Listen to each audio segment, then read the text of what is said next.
petrolyo, lalo namang bumababa ang kita ng mga driver.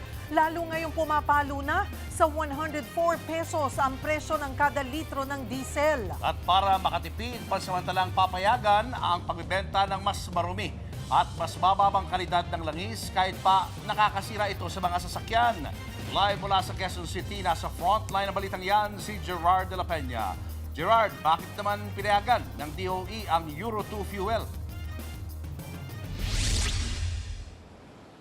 Nako, alam mo Julius, bukas ay malaking oil price hike na naman ang sasalubong sa mga motorista dahil pa rin sa limitadong supply sa world market. Kaya naman papayagan na muna ng Department of Energy yung pagbebenta ng Euro 2 diesel. Mas marumi ito kumpara dun sa Euro 4 na ginagamit natin ngayon, pero mas masisiguro daw nito na may supply ng langis ang bansa.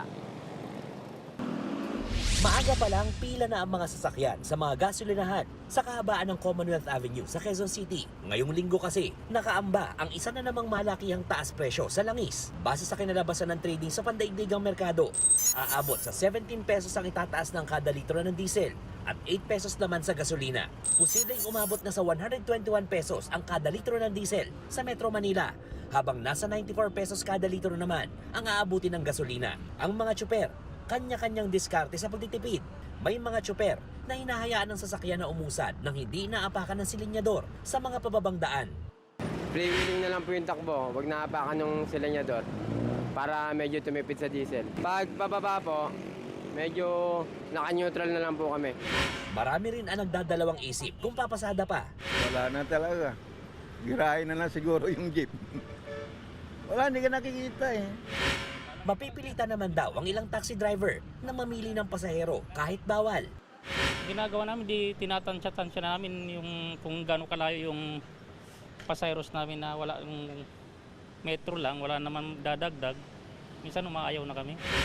Ipit pa rin ang supply ng langis dahil sa patuloy na gulo sa Middle East. Kaya para masiguro na may sapat na supply ang bansa, naglabas ng isang circular ang Department of Energy na pansamantala munang pinapayagan ang mga oil company na magbenta ng Euro 2 fuel. Taong 2016 nang tuluyan itong ipagbawal sa bansa dahil mas marami itong ibinubugang toxic chemical sa hangin. Tinangkana ng DOE na muling payagan ng paggamit nito noong 2018 sa gitna rin ng tumataas na presyo ng langis. Pero hinarang yan ng mga kritiko dahil labag sa Clean Air Act. Pero iba ang sitwasyon ngayon. Ang nakikita ko namin kasi dito, yung the reason kung bakit inalaw ng government yung parang sabihin mo mag-rollback ka from your current spec to the older spec is para magkaroon tayo ng mas malawak-lawak na mga giging source. Ayon sa DOE, pansamantala at limitado lang ang mga papayagang gumamit ng Euro 2. Ang makakagamit lamang nito, mga sasakyan na ginawa bago mag-2015, katulad ng mga jeepney. Para rin lang ito sa mga power plant at generator at mga sasakyang pandagat. Hindi naman daw ito magiging madali para sa mga kumpanya ng langis. Kailangan daw kasi nilang gumastos para sa karagdagang tangke para sa Euro 2. Hindi rin sang-ayon ng Automotive Association of the Philippines sa muling pagbebenta ng Euro 2 fuel. Malaking perwisyo sa makina ng sasakyan, lalong-lalo na sa mga bagong modelo kung kakargahan ng ganitong klaseng petrolyo. 10 beses na mas mataas ang sulfur content kumpara sa Euro 4 fuel. Ang kalaban ng injector sulfur. Alam mo yung sulfur, nag-iipon yan. Hindi yan ordinaryong libag lang. Okay? It is corrosive.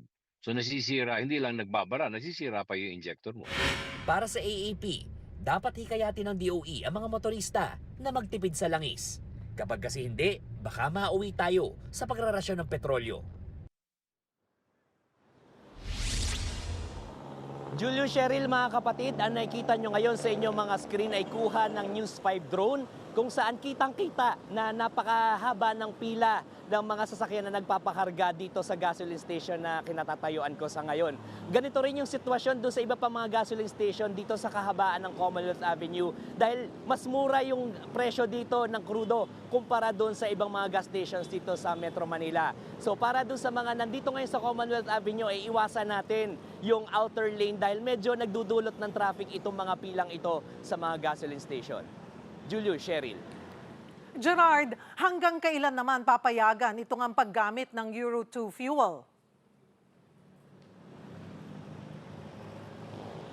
Cheryl, wala pang binanggit ang Department of Energy kung hanggang kailan ito. Pero yun nga, ang malinaw lang dun sa statement na pinadala ng DOE, for a limited time lamang ito dahil lalabag na ito sa Clean Air Act. Cheryl.